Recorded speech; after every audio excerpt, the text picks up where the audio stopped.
Welcome back, everyone, to another episode of Rental Regrets. As always, I am your host, Victor Nub, and today we are looking at The Simpsons, Bart vs. the World, developed by Imagineering and published by Acclaim Entertainment and released in the United States in December of 1991, a whopping 8 months after the release of the very first game of the Simpsons licensed access that Acclaim had, which was The Simpsons, Bart vs. the Space Mutants, and we have already looked at that on this particular series. This game I remember much more fondly than Bart vs. the Space Mutants. While there was an element of originality in the design of that first game, which involved you running around and either finding or obscuring a bunch of random objects based on a certain theme in order to stop the mutants from taking over the planet, this game takes that kind of idea of, unique gameplay approaches and blows it out of the water because they give you a whole bunch of mini games to try, and the levels usually have a unique gimmick as well. It's a very original game in that sense, and kind of led to where the Simpsons games of the future would go, where they kind of had this catch-all design where they would throw as many mini games or different genre types as they could into a game and put that out on the market, like the Simpsons Hit and Run, which is basically just a GTA clone, but it had a lot of different ways that you could play in that particular game. Anyway, one of the important notes I wanted to add, and I don't usually talk about this much in the games that we look at on this series, this particular game, and you can see the names that are popping up on the screen here, had 3 devs that worked on it who have a little bit of importance, at least to me personally, but also as far as game design it goes. The brothers Kitchen, otherwise known as Dan and Gary Kitchen, and David Crane. Dan and Gary Kitchen both worked on the Ghostbusters game that was released on the Commodore 64, as well as the Sega Master System, which is a game that we looked at and I have talked very glowingly about in the past on this channel because it is one of my favorite early games that I ever remember playing, and it is a great example of early roguelite design in video games. David Crane rather famously designed the game A Boy and His Blob, Trouble on Blobolonia. His name is so tied to the game that it's actually on the box art. It's David Crane's A Boy and His Blob. Also, all 3 of these particular devs got together back in 2020 and founded a studio called Audacity Games, and they are actually producing games for, of all systems, the Atari 2600. They actually released at least one game called Circus Convoy and said that the versions of the game they were making were meant to be emulator friendly, so it sounds a little bit like they don't care if people steal them.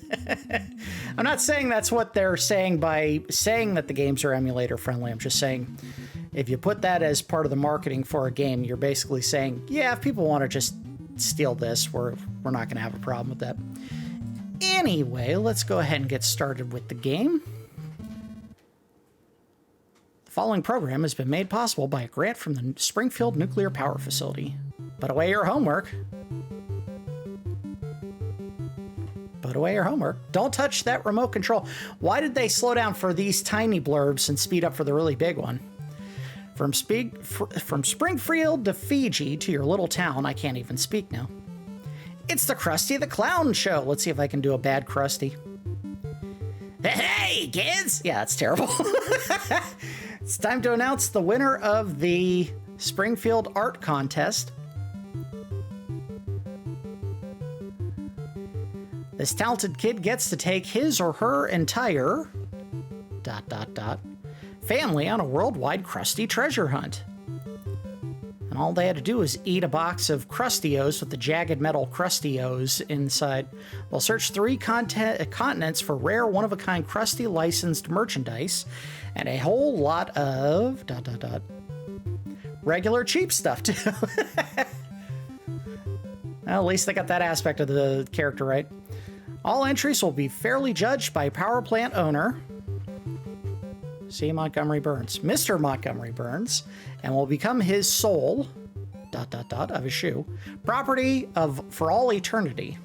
Wow. Now, let's see the finalists, Sideshow Mel.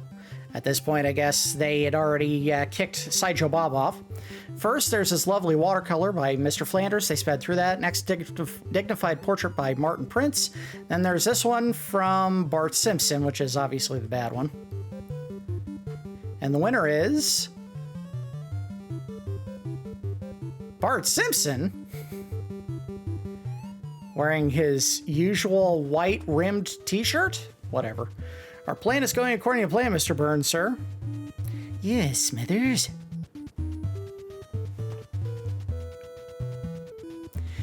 As much as it pains me to have chosen that Simpson, Brat's miserable attempt at artwork. Remember your vow. Oh, wait, no, that's Flanders. Remember your vow, sir. You despise the Simpsons and swore to wipe them off the face of the earth. I can't do either of these. Thank you, Smithers. I was distracted. Now, let's see. Their first stop is China.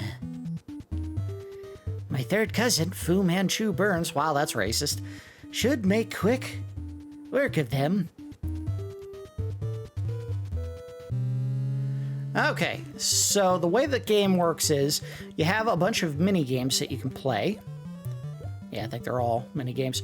And the one in the top right there, or top left rather, is an actual like gameplay level, side-scrolling, just like in Bart versus the Space Mutants. These other three, I think, are just there to give you extra lives.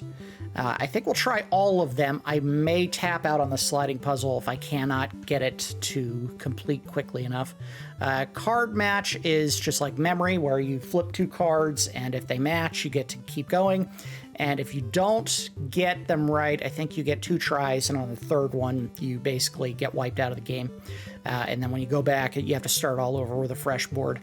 It's not easy. That one may take a while to get it perfectly right. Simpsons trivia, obviously, is just questions about the show. And since this came out in 91, that means the show is maybe 2 years old at that point. So there was not a ton of reliable trivia to go by at that point. What was Krusty the Clown's first job in show business? Street mime? I'm not sure. I'm gonna go street mime. I was right. Where did the Simpsons get their dog? It was the dog races. Which babysitting service refuses to work for the Simpsons? I have no idea. Nannies to go? Nope, didn't get it right. Is it over? It's over. So you have to get 3 without missing one. What did the Simpsons dog do to get sent to obedience school? Took a bite out of the mail lady. Fetched a skunk. Chewed up Homer's new sneakers. Sounds right. Yep. How did Homer pay for the hair tonic he used? Raided Bart's Krusty Bank. He sold his car. He charged it to the power plant. I think it was the bank here. It was not. So you're talking like seasons 1 and 2 for most of these questions. So it wasn't nannies to go. Maybe B? Yeah, that was a pure guess. You got the dog at the dog races. What is the one Christmas gift Lisa wants more than anything else in the world? A pony. Easy. Come on. That one hasn't changed in years. All right, we'll try card match. Probably won't finish this one if I can't get it done. 5 turns remaining. We'll go here and here. All right, so Moe's under that one. That is Millhouse. Oh, got it. All right, Flanders. Sideshow Bob. Oh, Grandpa. Blinky. Otto. Hey, got it. Perfect. Ned. We might do this. Oh, I have no idea. All right, wait. We had right there. We got it. Oh, look at that. I got it on the first try. I remember this driving me insane because of how hard it was to get it without screwing up. So those crusty things, I believe, are extra lives. I'm not 100% certain on that. Sliding puzzle, again, depending on how long this takes, I may just outright abandon it if it's taking too long.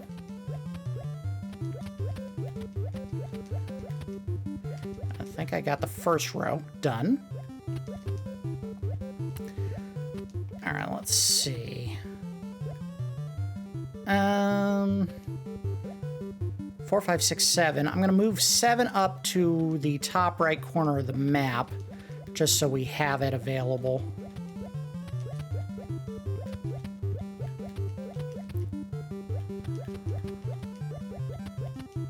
Nope, I need you to rotate. Oh, shoot.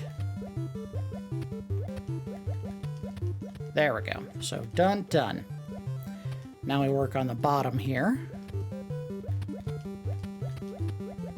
Bing, bing, is how you would do it. But we got to work on the next row, 8, 9, 10, 11. Wow, I am flying through this. This is rare. Now's the real trick, trying to get this piece in place. Which I think I might have just done.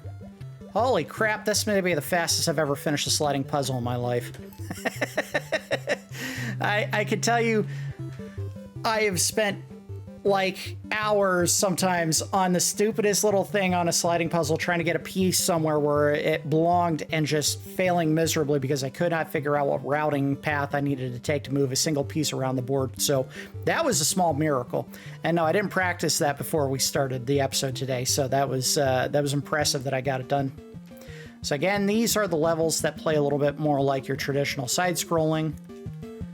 Bart has little cherry bombs that he can throw. I don't know what the diamond does for me. I think you can climb. Maybe you can't. Ooh. Oh yeah, you can. There we go.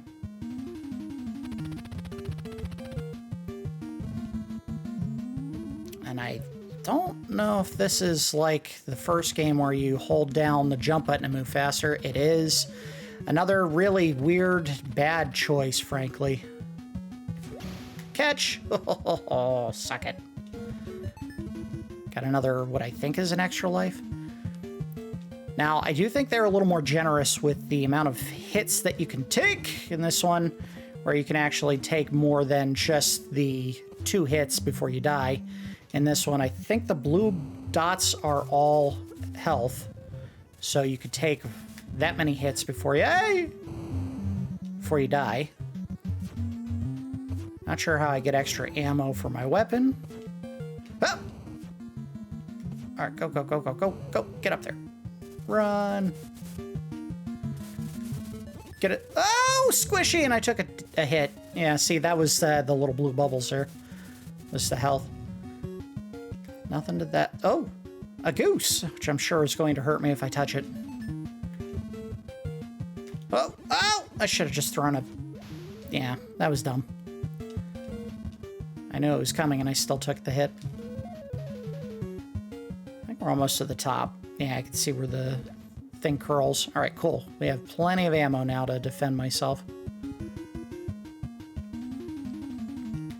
So I may have talked about this in the episode I did for Bart versus the Space Mutants. I happen to fall on the side of people who tend to think that the best The Simpsons ever got was the first, say, 10 seasons.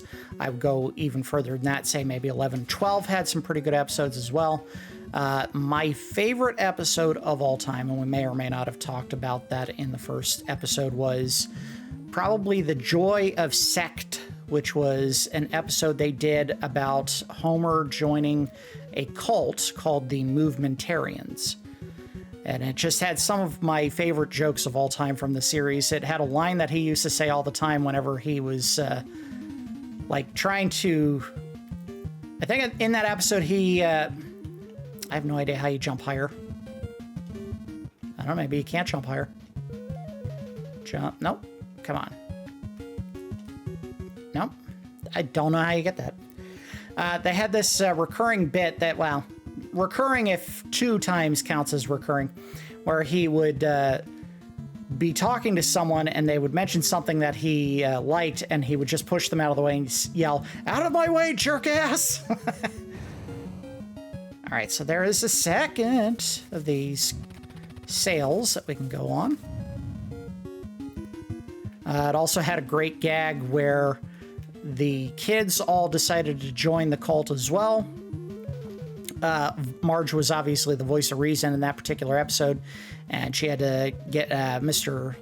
Lovejoy to help try to clean up their brainwashing, and in order to get the kids on their side, they had to bribe them with hover bikes.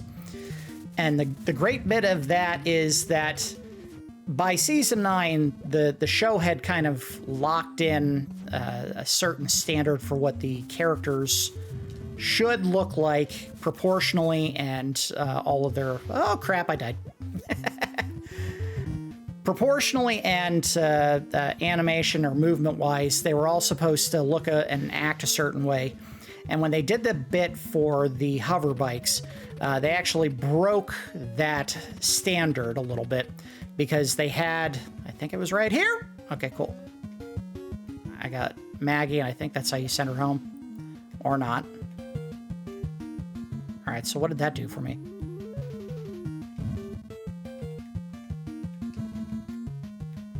I have no idea what it was supposed to do there. Whatever.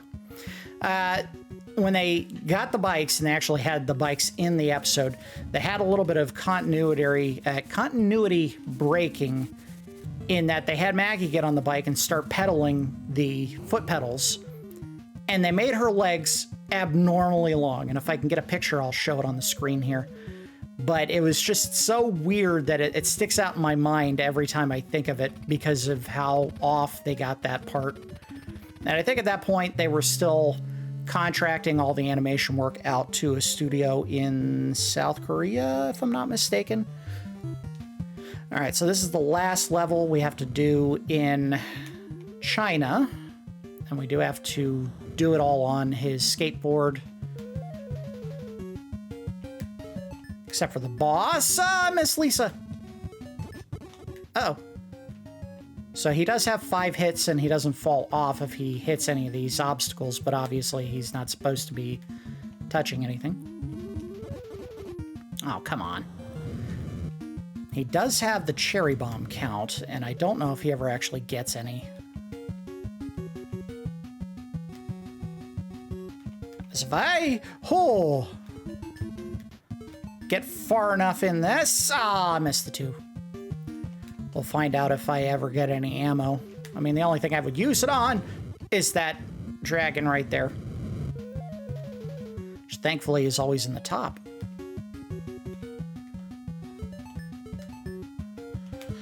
Oh, big jump. Uh-oh. I may not have the momentum to make it. I'm not gonna make it. I jumped Springfield Gorge. All right, I think they push you all the way back to the very beginning, so you gotta get it on one try. Yeah. So Lisa's up here. Touched her. I don't know what I'm supposed to do other than touch her. I also don't think the diamonds are worth anything. I think the crusty heads are, if they're not extra lives, they're supposed to be points or something. Oh, come on. Get moving. I don't want to take another hit. Come on, Bart. You can do this. No! Come on! Get in that door, you goof.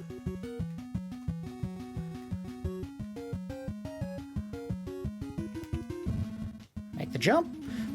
I don't think it behooves you to go any faster than I'm going right now. Oh, crap. There was what I was supposed to do. There's a trophy at the top there. Well, if we missed it, we missed it. We'll just keep going. Woo! Got some clearance on that. All right. We're doing all right. We're doing all right. I don't know what that was going to do for me.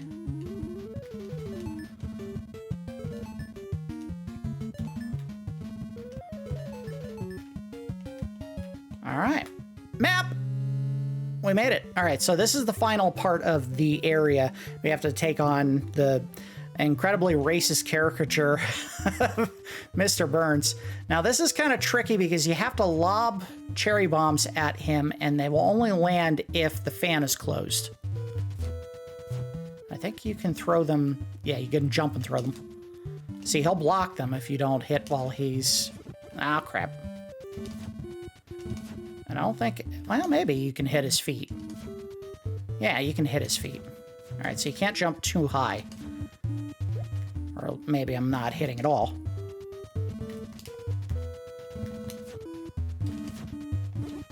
Ow. All right, we'll try right. The button press is a little bit sticky here, so...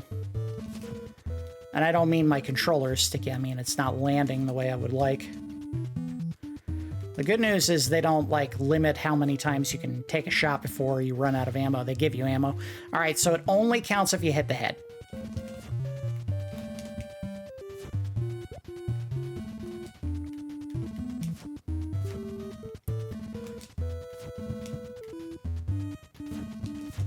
Man.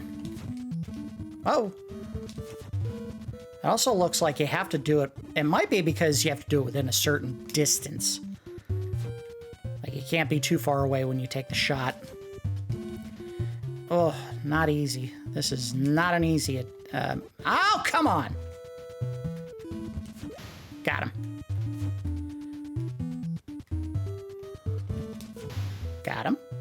Yeah, it might be a proximity thing. It might be that you just have to do it right in his face so he can't block. Or do what I just did there and botch. Oh, I'm stupid. All right, well, we got another try here. Do I have any ammo? I have 8 shots. Oh.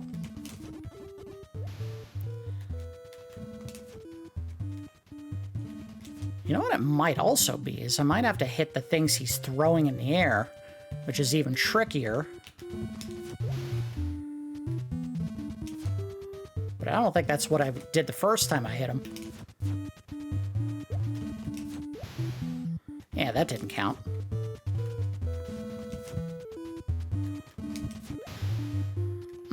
Nope. Let's hit him in the face when he's right next to me.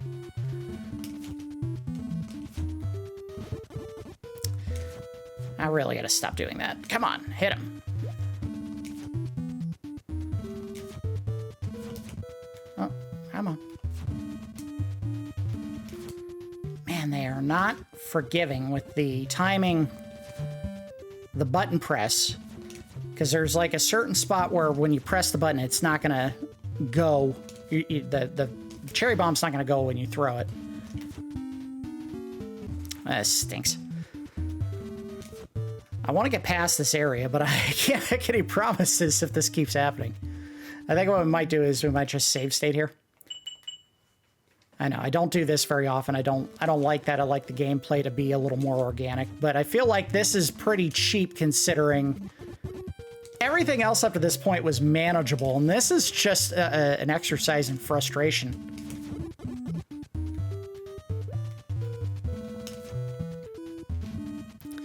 I don't even know which ones are going to hit. It's so frickin' flaky on that part.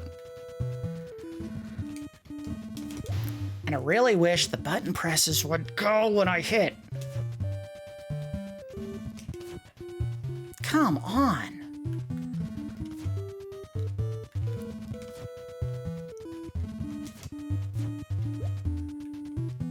This is a classic example in video games of having what should have and could have very well been a home run premise, but not sticking the landing and getting the damn programming of the buttons right, because this is maddening. I jump and I hit the button and nothing comes out. All right, we'll hold the controller up to the mic so you can hear me button pressing and see what's happening. Jump, press, nothing. Jump, press, nothing.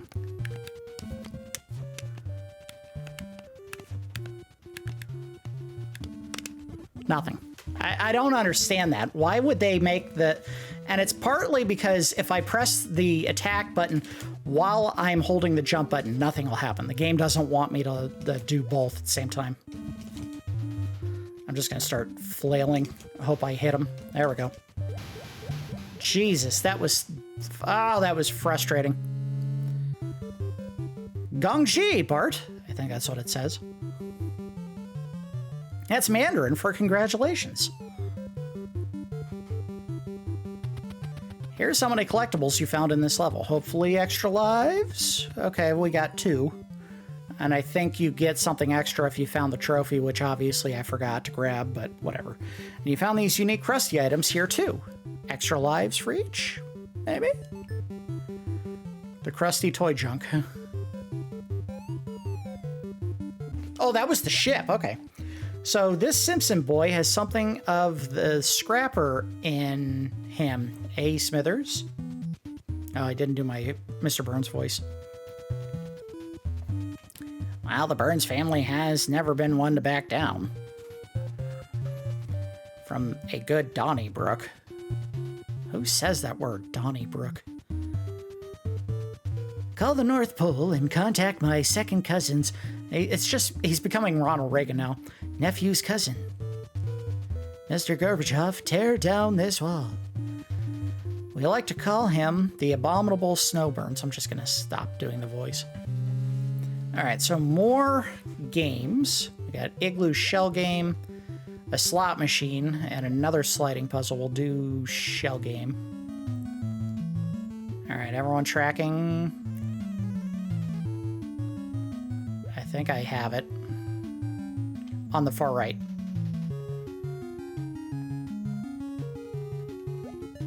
Yep, got it. God, that was easy.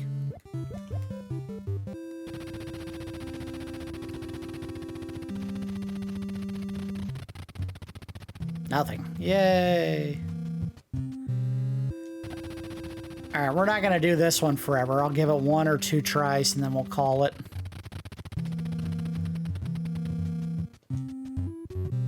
This may be one of those games that they thought was a good idea, but then they didn't actually, like, work it out to make sure that it would be fun. Oh, come on. I'm getting flashes of the mushroom house in Super Mario 3 where there's the sliding pieces that you have to line up. All right, 2. I missed it. Dang! Oh, that was close. But I do think it's timing based, so just land on 1. Land on 2. Got it. Wow, that was cheap. I feel like I should have gotten more than that. All right, we'll do a little bit of the slide puzzle. I think you can back out if you don't want to do the whole thing. Where's 3? There's 3. I think I'm doing this wrong. You shouldn't do it the way that I just did it, but...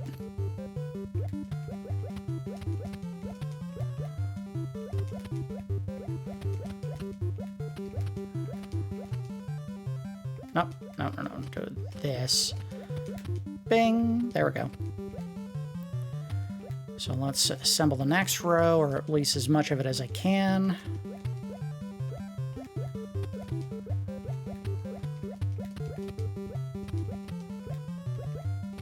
Oh, no, wait. How am I gonna do this? All right, move those forward. There we go.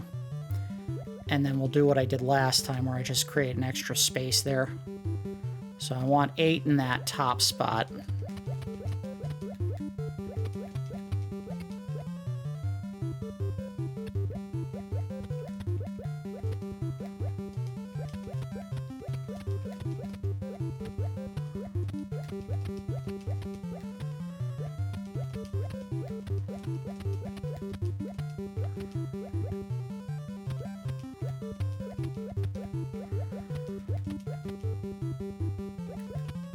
Oh, I don't think this is gonna work the way I want it to. Got those, but now I gotta get 14 down. I really should have swapped 11 and 14, but I didn't do that.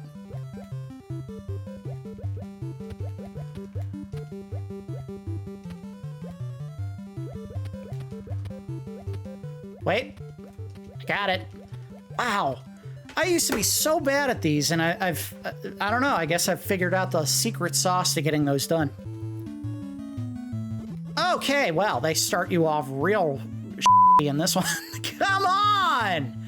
How is that good design? Don't frickin' drop that many right on your head at the beginning. Oh god, you can't even take your time because there's no pattern to them. It's just... Okay, I'm screwed.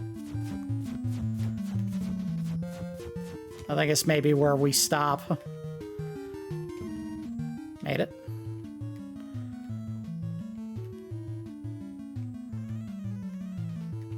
Oh, there was a gap there. Got it. Again, it seems like they wanted to do something here with the jump button, making it the run button at the same time that they did in the first game. That was just not a good choice. Hey! Pure gas. No idea that was going to land. And I died. Alright, well, at least they checkpoint, which is nice. I'll just take the hit. That's fine. Oh, I botched the jump. Oh, got it. Oh, why? Why would you make your jump button your run button? Note to anyone who's developing a video game, you can make them two different buttons. They don't have to be the same thing. In fact, they should never ever be the same thing. Oh, what?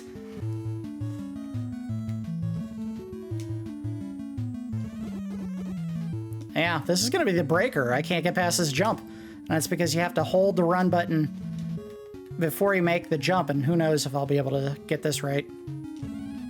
No? Alright, I think that'll be a good enough look for the game. It worked. I'm rid of the Simpsons forever. Pour yourself another round of this tasty alcohol, which they don't show on screen because this is a game made in '91. Substitute Smithers. And let's cut the rug a bit. Boy, they really did make him sound like he was 105 there. Final thoughts on the game. Again, one of the things that I thought was very favorable about this game over Bart versus the Space Mutants is the fact that there was so much variety in what you were doing. The very first side-scrolling level and the second side-scrolling level were completely different. In the first one, you were out on foot, you could use little explosives to hit enemies, and you just ran around on a big ship picking up items. In the second one, you actually got on your skateboard and skated down the Great Wall of China, which is a brilliant idea. If you're going to set a game in China and you have a lead character like Bart who rides a skateboard, put him on a skateboard and have him riding down the Great Wall. That's good game design. Not to mention the mini games that they give you, some of them better than others. The sliding puzzle, I managed to actually complete 2 of them, and I thought I was going to bail on both when I tried them. I threw in a little bit of Simpsons trivia. There was that shell game, the one with the memory, flipping the cards over, so there was plenty of variety. That's all pluses. They learn from some of the mistakes from the very first game in the 8 months between when that one released and this one released, and they tried to address some of them. That said, they should have found another way to make it so that you could have a character run in the game without having to hold down the jump button. That is not good design at all. That is a terrible choice. I get it. You wanted to have an item button where he could throw his cherry bombs, and if you have both of them selected at the same time, the only way for him to run is to expend one of his cherry bombs so that he could start moving faster. I don't know if there's a good answer for that. Maybe you just have the select button be the way that you turn off the weapon. Hit select, he puts the cherry bombs away, and you can run all you want. When he wants to use them, hit select, and he pulls out the cherry bombs. Bam! I just solved that problem. And I'm not a game designer, but it's that easy. And then you don't have to combine the run and the jump button on the same button. That was bad design. The music, I mean, it's the Simpsons theme, and in fact, if we hadn't mentioned it before, It's the same Simpsons theme from the very first one, from Bart versus the Space Mutants. They did nothing to change it. It's the exact same song. Note for note, from chiptune beep and boop to chiptune beep and boop. It's the exact same song. So if you didn't like it in the first game when you heard it endlessly looping in that very first level, you got to hear it a little bit more in this one. They did put some more songs in here that we actually got to hear, which was a nice change of pace. Were they good? No, not particularly. They were all pretty lousy, and I don't know if any of them were based on any of the songs that would have been on the show at that point in time. The little background accompanying songs, the music arrangements, what have you. Graphically, it's the same game as it was in the first one, basically. There wasn't a whole lot of change in the character designs from this game between Bart vs. Space Mutants to this game. They all are, I think, identical character models for what they had in that one, with minor differences being whatever Mr. Burns model there might have been in the first game, and obviously the versions that they put in this one. This is a better game than Bart vs. the Space Mutants. That said, the control issues, and I didn't even mention the fact that jumping and throwing an object, you have to let go of jump to throw the object. For whatever reason, the game couldn't handle you pressing two inputs at the same time. That's not a thing on the NES. I've played so many games where you can press A and B at the same time, and both of the buttons do what they're supposed to. Why is this the one game where if you press A, you can't press B because B won't register? So, unfortunately, despite the better overall variety in gameplay, my regret for this one is I regretted renting it, because this was one of those games where I think while I may have rented Bart vs. the Space Mutants multiple times, I think I rented this exactly once. Liked it, but I think I did so right around the time that I had picked up my Super Nintendo. So I would have started playing Super Nintendo games, and if I went to the store trying to rent something, I probably rented a Super Nintendo game if they hadn't already just cleared out what stock they had. And this game came out in 91, so this would have been... It probably would have been a couple of months before the Super Nintendo came out, but that doesn't mean I would have rented it the second it came out in stores. So yeah, there's a very high likelihood that the reason I only rented it one time was because when I did rent it, it came right before or right after I'd gotten the Super Nintendo. Rental stores either cleared out their stock of regular Nintendo games to stock up on Super Nintendo games, or I just stopped renting NES games. But in any case, I kind of regret just doing it, because while there's fun variety in the gameplay, and I did enjoy it, the control problems are awful, and how did they not learn from them? You cannot make a game where you only get to press one button at a time and have it function. Even in 91, developers didn't have that problem. That wasn't an issue. It's just stupid. Really bad. That's going to do it for this episode of Rental Regrets. As always, I do appreciate each of you watching, and I will see you next time.